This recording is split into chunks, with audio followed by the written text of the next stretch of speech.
Hello दोस्तों, आप सब लोगों का इस वीडियो में मैं आज स्वागत करता हूं। आज हम आपके लिए एक नया टॉपिक लेके आए हैं जिसका नाम है ओहम्स लॉ। तो आज हम चर्चा करेंगे ओहम्स लॉ होता क्या है और ये ओहम्स लॉ किसने इंट्रोड्यूस करवाया था और कब इंट्रोड्यूस करवाया था। तो Ohm's law George Simon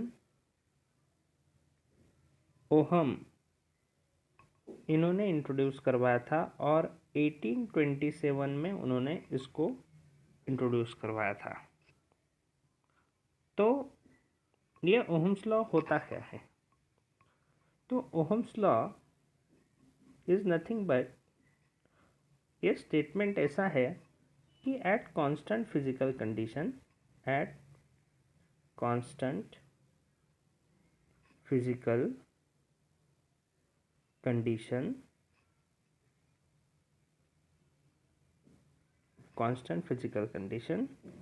the potential difference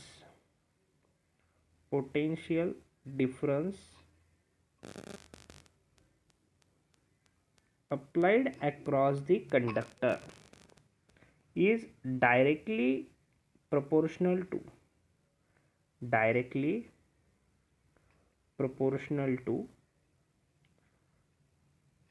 current flowing through that conductor is directly proportional to current flowing through that conductor।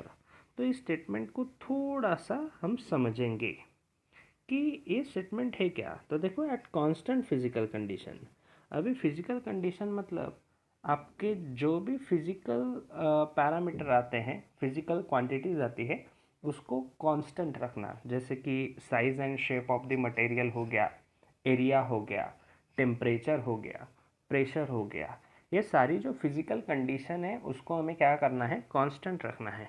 तब क्या होगा, तो किसी भी कंडक्टर में जब ऐसी कंडीशन होगी, फिजिकल कंडीशन जब आपकी कांस्टेंट होगी, तब आपने समझो एक कंडक्टर लिया और कंडक्टर के दोनों टर्मिनल के, मतलब जो दो टर्मिनल है, दोनों टर्मिनल के अक्रॉस में अगर पोटेंशियल डिफरेंस क्रिएट किया, यानी वोल्टेज को अप्लाई किया, तो जब आप वोल्टेज अप्लाई करोगे तो उस कंडक्टर में से क्या फ्लो होगा, करंट फ्लो होगा। तो पोटेंशियल डिफरेंस एंड करंट का जो रिलेशन है वो कैसा होगा, वो होगा आपका डायरेक्टली प्रोपोर्शनल। वो कैसा होगा, डायरेक्टली प्रोपोर्शनल रिलेशन होगा। ये लॉ जो है ये जॉर्ज साइमन ओहम जी ने इंट्रोड्यूस करवाया था। समझ में आ गई बात? ओके, तो इसको थोड़ा सा मैथमेटिकली हम देखेंगे। तो समझो, यहाँ पे देखो, मैं आपको बताता हूँ। यहाँ पे देखो, समझो एक बैटरी सोर्स है और इस बैटरी सोर्स के अक्रॉस में समझो ये कंडक्टर है और ये कंडक्टर को हमने क्या किया, पोटेंशियल डिफरेंस दोनों टर्मिनल पे क्या कर दिया, अप्लाई कर दिया।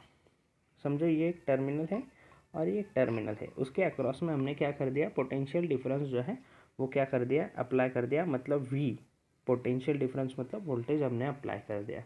अभी वोल्टेज अप्लाई करने के बाद क्या हुआ, तो वोल्टेज डिफरेंस अप्लाई करने के बाद यहाँ पे कुछ ना कुछ करंट जो है, आई करंट फ्लो हो रहा है। ठीक है, तो ये रिलेशन कैसे बनेगा, फिजिकल कंडीशन यहाँ पे कांस्टेंट है, तो यहाँ पे देखो V directly proportional to I।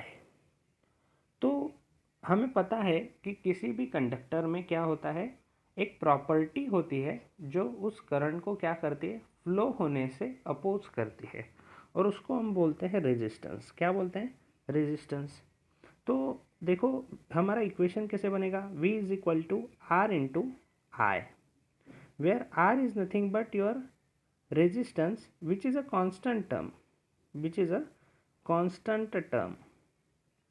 फिलहाल हम रेजिस्टेंस को भी वैरी कर सकते हैं बाय यूजिंग रियोस्टैट। प्रैक्टिकली अगर हम देखें तो रियोस्टैट अगर हम यूज़ करें तो हमें variable resistance of the value जो है वो मिलती हैं। बट यहाँ पे देखो, हम एक कंडीशन को अज्यूम कर रहे हैं कि रेजिस्टेंस क्या है, कांस्टेंट है, और रेजिस्टेंस कांस्टेंट है, तो हमारा इक्वेशन क्या बनेगा, V directly proportional to I।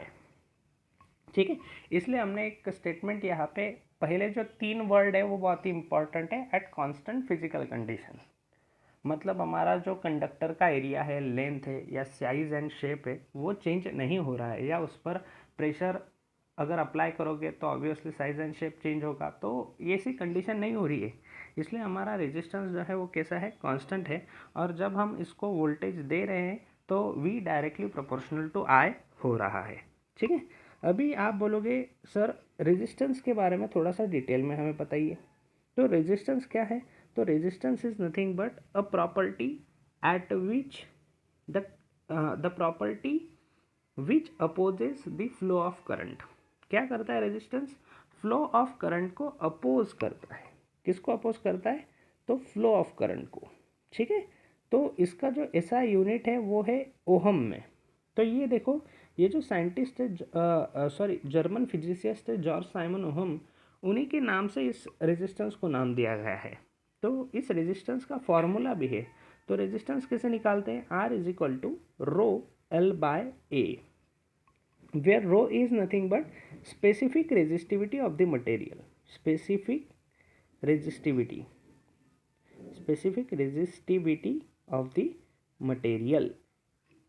और यहाँ पे देखो, अगर मैं इस इक्वेशन को भी ध्यान से देखूँ तो यहाँ पे resistance is directly proportional to length होता है और resistance is inversely proportional to area होता है।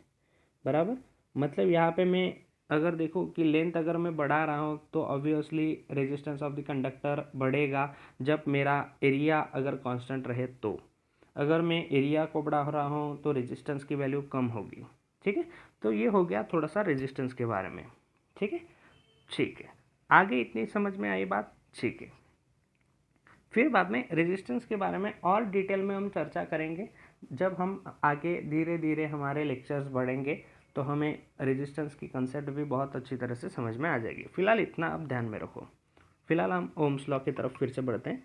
तो यहाँ पे देखो, अभी जब मैं बात कर रहा हूँ V is equal to I R की या आर आई की, तो किसी भी मैथ में अगर समझो फॉर एग्जांपल मुझे वोल्टेज की वैल्यू पता है और करंट की वैल्यू अगर पता है, तो क्या मैं रेजिस्टेंस की वैल्यू निकाल सकता हूँ इस इक्वेशन से? तो यस ऑब्वियसली, तो मेरा इक्वेशन क्या बनेगा? R is equal to V upon I.